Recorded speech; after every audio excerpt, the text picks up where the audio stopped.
magpapasto naman tayo ng kambing. Ito yung gawain namin nung bata kami. Ngayon, gagawin natin ito. Ayan o, excited na siyang kumain ng damo. Wait lang. Dalawa-dalawa lang muna. Meron siyang mga anak pala dalawa.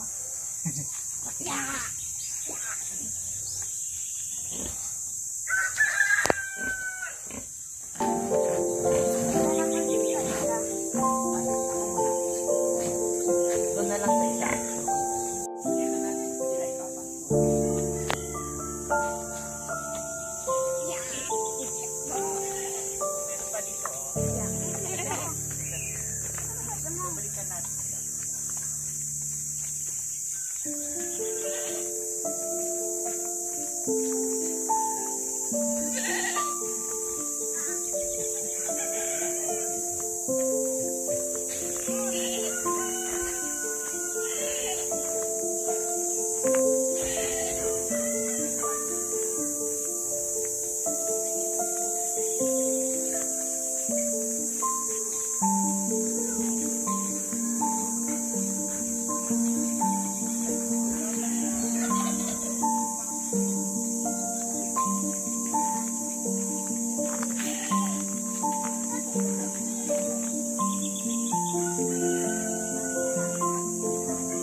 Tapos babawin natin itong padol. Itong padol yung tawag sa amin dito sa Pangasinan.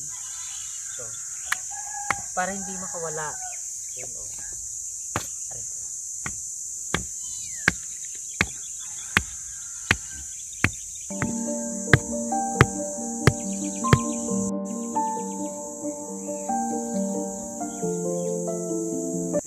Dito naman tayo sa baboy na itong mga to.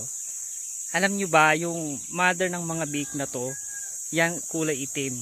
Yung mga anak niya ay kulay puti. Diba? 14 yan silang lahat. Ang cute. Diba? 14. Pero may mga itim-itim din yung mga ibang niya. May mga spotches sila. Merong mga naihalong mga black sa kanilang balat.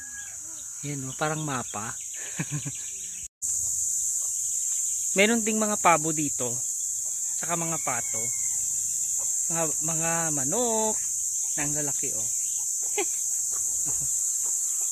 may mga din, chicks. Ito yung aso nila, mother ko, para siyang Dutch Hand. Hello. Di ba para siyang Dutch Hand. Para siyang Dutch Hand